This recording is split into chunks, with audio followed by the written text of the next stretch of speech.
Presentation of Neville Goddard's Believe It In is brought to you by audioenlightenment.com. Copyright 2012, all rights reserved.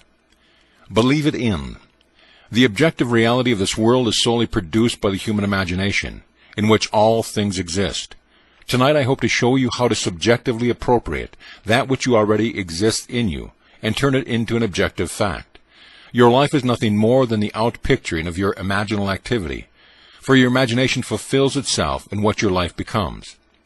The last year that Robert Frost was with us, he was interviewed by Life magazine and said, "Our founding fathers did not believe in the future. They believed it in." This is true. Having broken with England, our founding fathers could have established their own royalty here by making one of them a king, thereby perpetuating the royal family. They could have chosen a form of dictatorship, but they agreed to imagine a form of government that had not been tried since the days of the Greeks. Democracy is the most difficult form of government in the world, yet our founding fathers agreed to believe it in. They knew it would take place because they knew the power of belief, the power I hope to show you that you are tonight. To say, "I am going to be rich," will not make it happen. You must believe riches in by claiming within yourself, "I am rich." You must believe in the present tense, because the active, creative power that you are is God. He is your awareness, and God alone acts and is. His name forever and ever is, "I am."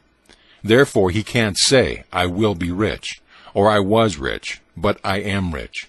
Claim what you want to be aware of here and now, and although your reasonable mind denies it and your senses deny it, if you will assume it with feeling, your inward activity, established and perpetuated, will objectify itself in the outside world, which is nothing more than your imaginal activity objectified. To attempt to change the circumstance of your life before you change its imaginal activity is to labor in vain. This I know from experience. I had a friend who hated Roosevelt, yet wanted him to change. Every morning while shaving, my friend would tell Roosevelt off. He found great joy and satisfaction in his daily routine, yet could not understand why Roosevelt stayed the same. But I tell you, if you want someone to change, you must change your imaginal activity, for it is the one and only cause of your life. And you can believe anything if you will not accept the facts your sense dictates, for nothing is impossible to imagine, and imagining, persisted in and believed, will create its own reality. Now, all things exist in God, and he exists in you and you exist in him. Your eternal body is the human imagination, and that is God himself. Your imagination is an actual body in which everything is contained. When you imagine, the thing itself comes out of that divine body, Jehovah. The story of Jesus is a wonderful mystery that cannot be solved until you discover, from experience, that he is your own wonderful human imagination. We are told that God speaks to man in a dream and unveils himself in a vision. Now, vision is a waking dream like this room, while a dream occurs while you are not fully awake. A few years ago, this vision was mine. I was taken in spirit into one of the early mansions on Fifth Avenue in New York City at the turn of the century. As I entered, I saw that 3 generations were present, and I heard the eldest man telling the others of their grandfather's secret. These are his words. Grandfather used to say while standing on an empty lot, "I remember when this was an empty lot." Then he would paint a word picture of what he wanted to build there. He saw it vividly in his mind's eye as he spoke, and in time it was established. He went through life in that manner, objectively realizing what he had first subjectively claimed. I tell you, everything in your outer world was first subjectively appropriated. I don't care what it is. Desire can be your empty lot where you may stand, remembering when you were not now have was only desire. If I now say, "I remember when I lectured at the Women's Club in Los Angeles," I am implying I am no longer there, and am where I want to be. Remembering when you were poor, I have taken you out of the poverty and placed you in comfort. I remember when you were sick, by taking you out of sickness and placing you in the state of health. I remember when you were unknown implies you are not known. By changing my memory image of you, I can now remember when you, with all your fame and fortunes, were unknown and broke. That was the secret of grandfather's success. This is what I learned in vision. Do not put this thought aside, because it came to me in vision. In the 12th chapter of the book of Numbers, it is said that God speaks to man through the medium of dreams, and makes himself known through vision. If God makes himself known to you through vision and speaks to you in dreams, what is more important than to remember your dreams and visions? You can't compare the morning paper or any book you may read to your vision of the night, for that is an instruction from the depth of yourself. God in you speaks to you in a dream, as he did to me when he took me on a trip in time to that beautifully staffed mansion at the turn of the century. As spirit, I was invisible to those present, but I heard more distinctly than they, and comprehended the words more graphically than they, because they had their millions, and who is going to tell one who already has millions how to get them? I entered their environment to hear their story, in order to share it with those who will hear and believe my words and then try it. This doesn't mean that just because you heard my vision, you are going to enjoy wealth. You must apply what you heard and remember when. If you would say, I remember when I couldn't afford to spend $400 a month for rent, you are implying you can well afford it now. The words, I remember when it was a struggle to live on my monthly income, implies you have transcended that limitation. You can put yourself into any state by remembering when. You can remember when your friend expressed her desire to be married. By remembering when she was single, you are persuading yourself that your friend is no longer in that state, as you have moved her from one state to another. When I say all things exist in the human imagination, I mean infinite states. For everything possible for you to experience now exists in you as a state of which you are an operant power. Only you can make a state become alive. You must enter a state and animate it in order for it to outpicture itself in your world. You may then go back to sleep and think the objective fact is more real than its subjective state into which you had entered. But may I tell you, all states exist in the imagination. When a state is entered subjectively, it becomes objective in your vegetative world, where it will wax and wane and disappear, but its eternal form will remain forever and can be reanimated and brought back into being through the seed of contemplative thought. So I tell you, the most creative thing in you is to enter a state and believe it into being. Now, causation is the assemblage of mental states, which occurring creates that which the assemblage implies. Let us say that I have two friends who would empathize with me, not sympathize, if they heard my good news.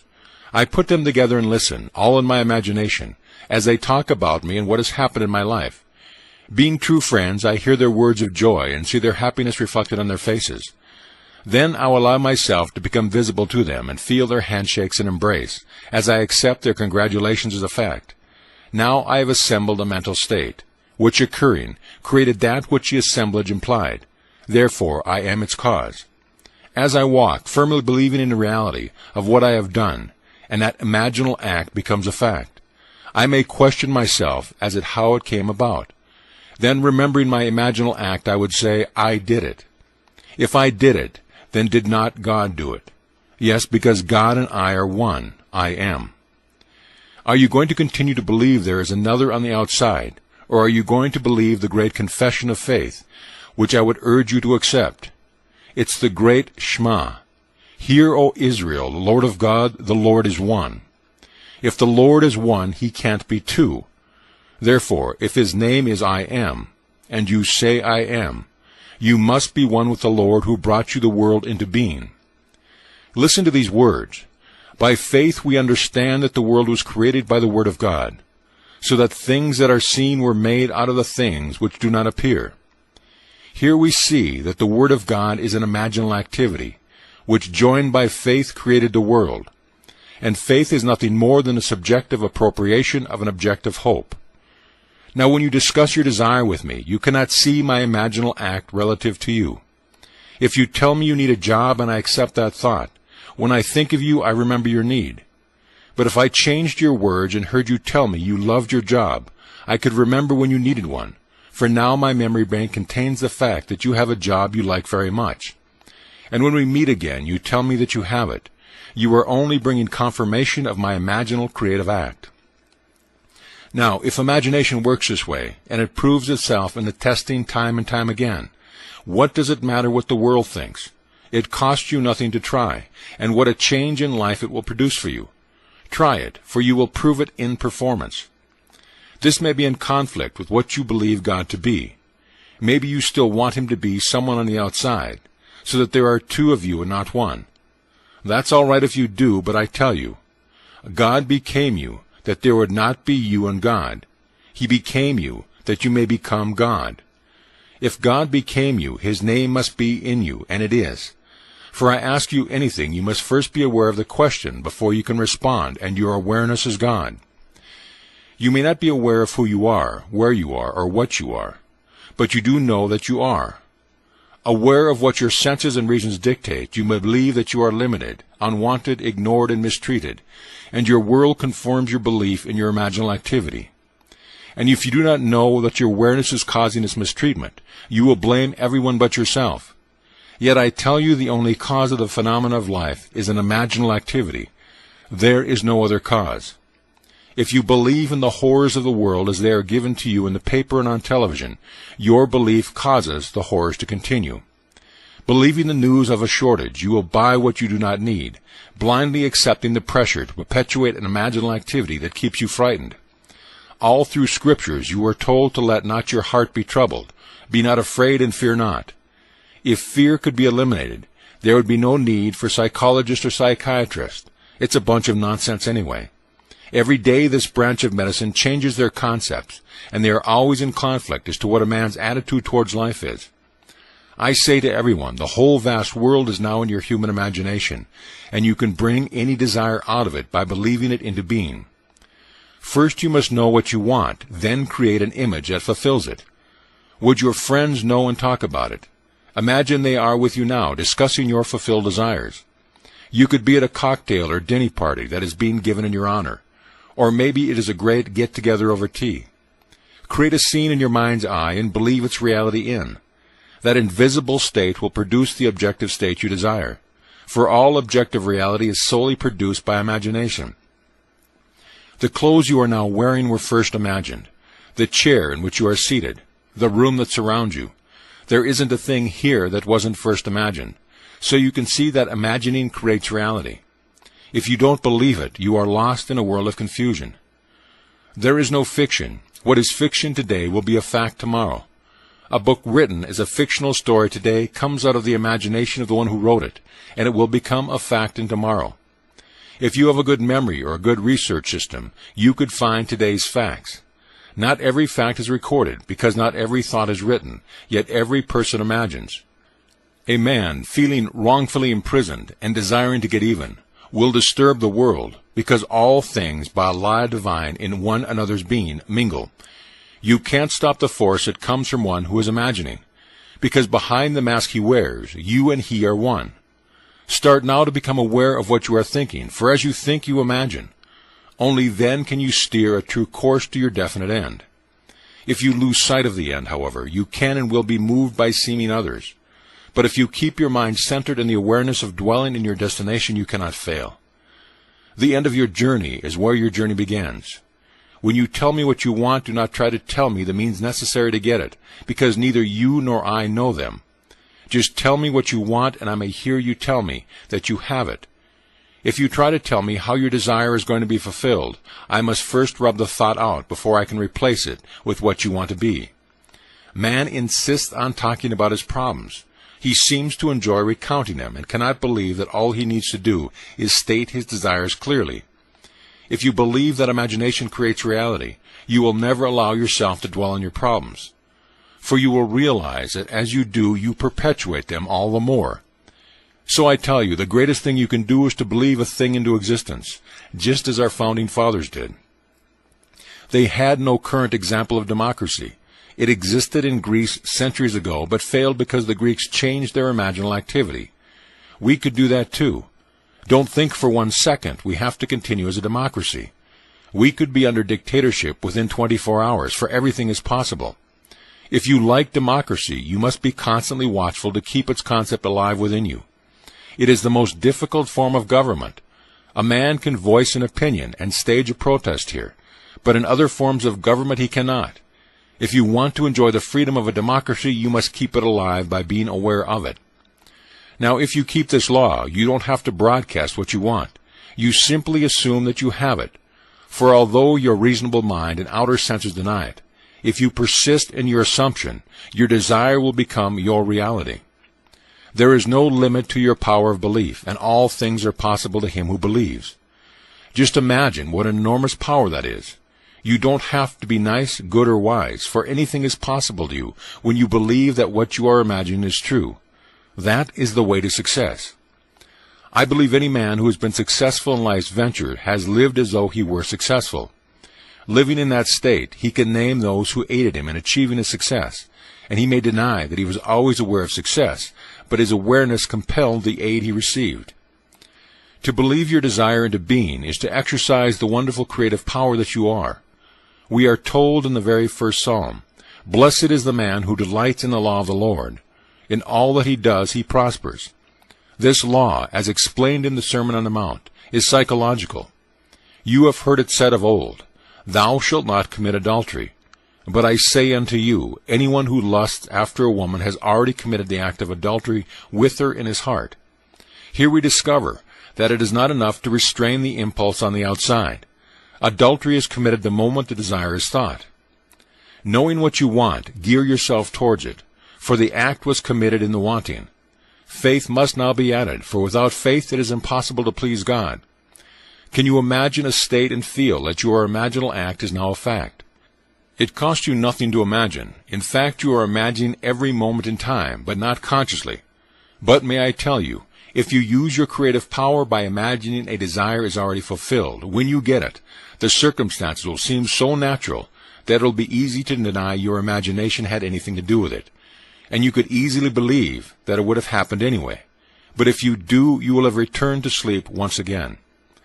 First of all, most of us do not even realize our own harvest when it confronts us.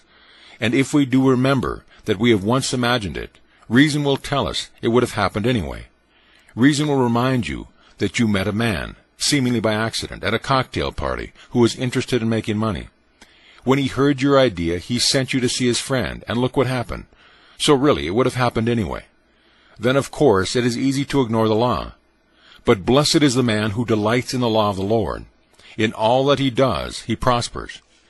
Don't forget the law while you are living in the world of Caesar, and apply it wisely. But remember, you are not justified by its use. Justification comes through faith. You must have faith in the incredible story that God promised to bring himself out of you as you. This is God's promise to all, and all are asked to believe it. It is not what you are, but what you trust God to do that saves you. And to the degree that you trust God to save you, you will be saved. But he has given us a psychological law to cushion the inevitable blows of life. The law is simple. As you sow, so shall you reap. It is a law of like begets like. As you imagine, so shall your life become. Knowing what you want, assume the feeling that would be yours if you had it. Persist in that feeling, and in a way you do not know and could not devise, your desire will become a fact. Grandfather made his fortune by standing on an empty lot and saying to himself, "I remember when this was an empty lot." Then he would paint a beautiful word picture of the structure he desired there. This is a wonderful technique. You can remember when you were unknown, penniless, and ill, or a failure. Remembering when you were implies you are no longer that, and your power is in its implication. Use the law, and it will take you from success to success, as you conceive success to be. As far as I am concerned, success is to fulfill the promise, and you cannot do that through the law. The promise is fulfilled through faith. Are you holding true to the faith? Examine yourself to see if you are. I have told you an eternal story, believe it, but do not change it. The story is this: God became you, that you may become God. Use the law to cushion the blows while God keeps his promise, and then one day, when your journey is over, you will say, "Into thy hands I commit my spirit. Thou hast redeemed me, O Lord, faithful God." That's the cry on the cross. Commit your spirit to your imaginal act. Relax and fall asleep knowing that its redemption is assured. Then when you least expect it, God will prove to you that he has redeemed you by awakening in you.